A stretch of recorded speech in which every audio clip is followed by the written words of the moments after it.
entre esferas.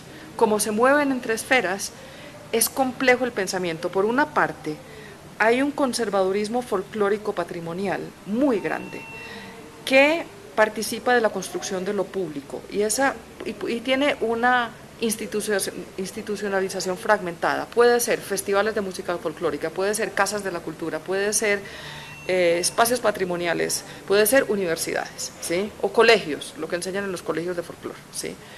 Al mismo tiempo, muchos de esos personajes eran grandes creadores transculturales de América Latina, novelistas, Manuel Zapata Olivella, Arguedas, Mario de Andrade, Alejo Carpentier, bueno, que hicieron mucho por promover y apoyar los músicos dentro de otro tipo de pensamiento. Por ejemplo, fueron los primeros que los incluyeron en la industria musical, dentro de unos parámetros de industria musical que lo pensaban de cierta manera, o sea, no podían fusionarse de otras maneras que ya eran no aceptables comercialmente, por ejemplo, ¿sí?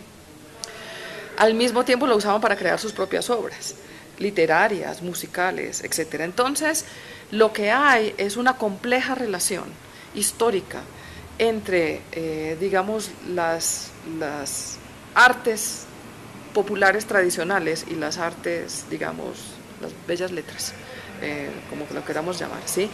Entonces no es exactamente la misma tipo de relación que existe en Europa y en Norteamérica. Entonces, ¿cómo se dan simultáneamente los espacios de exclusión y de participación en estas coordenadas que se parecen cruzarse de manera contradictoria unas con otras?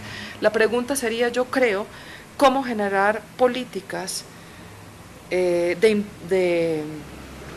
por otra parte, la pregunta sería, ¿quién genera las políticas de pureza? Es decir, ¿por qué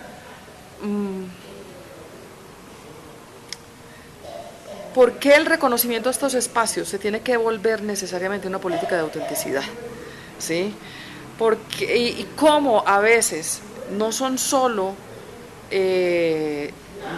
digamos, los espacios conservadores patrimoniales, sino a veces los movimientos sociales, los que por ejemplo trabajan desde el mismo tipo de políticas de pureza. Entonces ahí yo creo que habría una pregunta mucho más grande y amplia que hacer, que es de qué manera hemos pensado esto, que obliga a que el reconocimiento político pase por la purificación como proceso. Es decir, si yo para tener tierras, un ejemplo colombiano, tengo que definir que soy indígena o afro porque hago una serie de prácticas, si eso no me obliga a purificar esas prácticas de tal manera que yo pueda tener un reconocimiento político, ¿sí? Y